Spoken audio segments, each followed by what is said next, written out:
नमस्कार साथियों, एक बार फिर से स्वागत है आप सभी का आपके अपने यूट्यूब प्लेटफॉर्म पर। दोस्तों, आज हम भारतीय संविधान से एक महत्वपूर्ण टॉपिक संविधान सभा, जिससे लगभग सभी वनडे एग्जाम में प्रश्न पूछे जाते हैं, आज हम इस वीडियो के माध्यम से देखेंगे। आइए वीडियो को शुरू करते हैं और लास्ट तक बने रहिएगा, यहाँ से आपके काफ़ी क्वेश्चन बन जाएंगे। तो संविधान सभा का गठन 1946 में अंग्रेजों द्वारा लाई गई कैबिनेट मिशन योजना के तहत किया गया। 1946 में संविधान सभा के गठन होने के पश्चात इस संविधान सभा में भाग लेने वाले सदस्य, जिसमें से शुरुआती दौर में कुल 389 सदस्य थे। कितने सदस्य थे? 389 सदस्य थे, जिसमें से 293 मेंबर ब्रिटिश प्रांत से थे और 92 देसी रियासत से, 4 चीफ कमिश्नरी से। इनका चुनाव किस प्रकार से हुआ था? प्रति 10 लाख जनता के तहत एक सदस्य को चुना गया था। इनका चुनाव जो है प्रति 10 लाख जनता के तहत एक सदस्य को चुना गया था। इसमें कौन कौन से समाज के लोग थे? तो मुस्लिम समाज, सिख समाज और सामान्य, ये 3 वर्ग थे जिसमें से सदस्य चुन के आए थे। और उस समय की प्रमुख पार्टियां कौन सी थी? एक कांग्रेस और दूसरी मुस्लिम लीग, जिसमें सबसे अधिक सदस्य कांग्रेस में थे। इसका उद्देश्य क्या था? इसका उद्देश्य था कि देश में एक ऐसी संविधान व्यवस्था हो जो पूरे देश की प्रशासन व्यवस्था को विधिवत रूप से चलाए कि समाज में अराजकता उत्पन्न ना हो। संविधान सभा की पहली बैठक 9 दिसंबर 1946 को हुई। संविधान सभा की पहली बैठक 9 दिसंबर 1946 को हुई।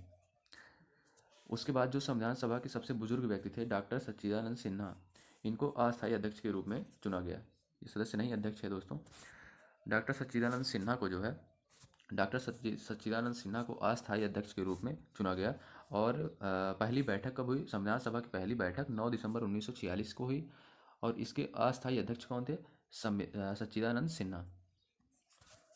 और 11 दिसंबर 1946 को अस्थायी अध्यक्ष के रूप में डॉक्टर राजेंद्र प्रसाद को चुना गया। 11 दिसंबर 1946 को अस्थायी अध्यक्ष के रूप में डॉक्टर राजेंद्र प्रसाद को चुना गया। संविधान सभा के गठन के 2 दिन बाद 13 दिसंबर 1946 को पंडित जवाहरलाल नेहरू के द्वारा संविधान सभा में एक उद्देश्य प्रस्ताव पेश किया गया। यानी हमारे हमारे जो है हमारा संविधान कैसा होगा, यह उद्देश्य प्रस्ताव संविधान सभा के द्वारा 22 जनवरी 1947 को पास किया गया। बाद में यही उद्देश्य प्रस्ताव जो है संविधान का प्रथम अध्याय के रूप में प्रस्तावना के रूप में जाना जाता है। संविधान सभा के कार्य यहाँ से प्रारंभ होते हैं। कुछ समितियाँ बनाई गई थी, जिसमें से कुछ महत्वपूर्ण समितियों के बारे में हम देखेंगे। यहाँ पे जो है संचालन समिति जिसके अध्यक्ष जो थे राजेंद्र प्रसाद थे, और प्रांतीय संचालन समिति जिसके अध्यक्ष थे सरदार वल्लभ भाई पटेल। प्रांतीय संचालन समिति के अध्यक्ष कौन थे? सरदार वल्लभ भाई पटेल। और संघ समिति के पंडित जवाहरलाल नेहरू। और प्रारूप समिति के डॉक्टर BR अम्बेडकर। जैसा कि हम जानते हैं कि भारतीय संविधान के निर्माता के रूप में इन्हें जाना जाता है। और संविधान को बनने में कितना समय लगा था? 2 वर्ष 11 माह 18 दिन। 26 नवंबर 1949 को पारित या अंगीकृत किया गया। संविधान को जो है 26 नवंबर 1949 को पारित या अंगीकृत किया गया। ये महत्वपूर्ण क्वेश्चन बनता है दोस्तों।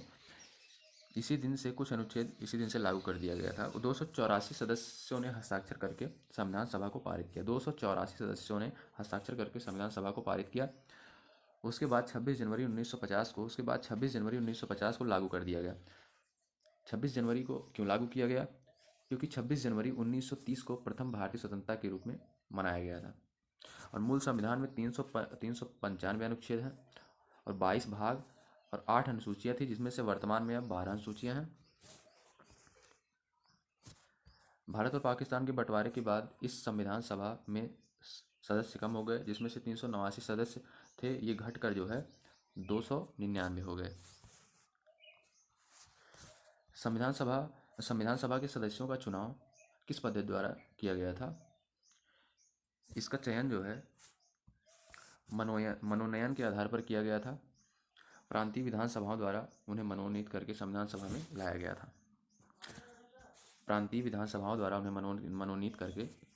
था। यानी मनोनयन के आधार पर।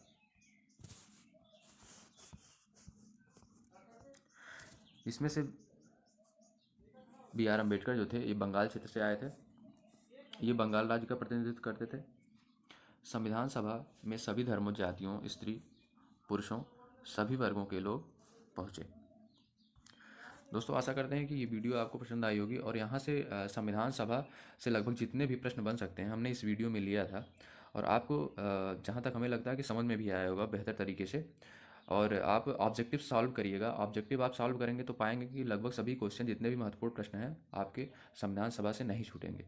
तो उम्मीद करते हैं कि वीडियो पसंद आई होगी और ज़्यादा से ज़्यादा लोगों तक पहुँचाएँ इस वीडियो को, और चैनल को सब्सक्राइब करें और वीडियो को लाइक करें।